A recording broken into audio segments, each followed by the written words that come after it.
Germany में आम चुनावों के लिए रविवार को वोटिंग हुई। इस बार का चुनाव बेहद खास है क्योंकि 16 साल बाद जर्मनी को अपना नया चांसलर चुनना है। एंजेला मर्केल चांसलर के पद से रिटायर हो रही हैं। चुनाव में सोशल डेमोक्रेटिक पार्टी और क्रिश्चियन डेमोक्रेटिक यूनियन के बीच कांटे की टक्कर है। जर्मनी में गठबंधन सरकार बनाने की भी अटकलें।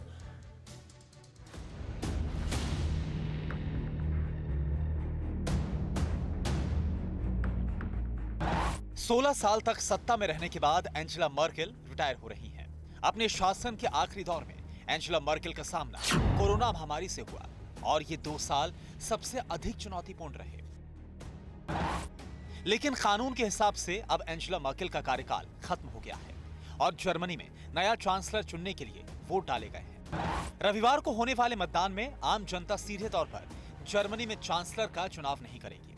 वोटिंग से जर्मनी की संसद के सदस्यों का चुनाव होगा।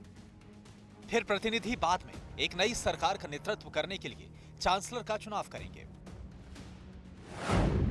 इस साल कुल 47 पार्टियां चुनावी मैदान में हैं। इस साल करीब 60.4 करोड़ लोग मतदान कर सकते हैं। रविवार शाम 6 बजे के बाद वोटों की गिनती होगी। वोटों की गिनती सोमवार तक चल सकती है।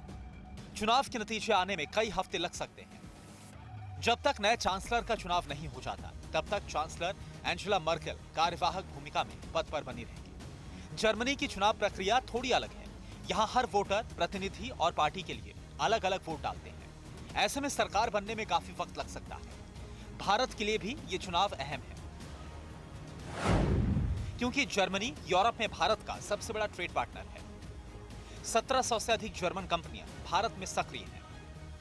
जर्मन कंपनियों में करीब 4 लाख भारतीय काम करते हैं। जर्मनी में भी भारत की कई कंपनियां व्यवसाय कर रही हैं। चीन के खिलाफ रणनीति बनाने में भी जर्मनी ने भारत को भागीदार माना है। जर्मनी ने पिछले साल एक नई इंडो पैसिफिक रणनीति को पेश किया था।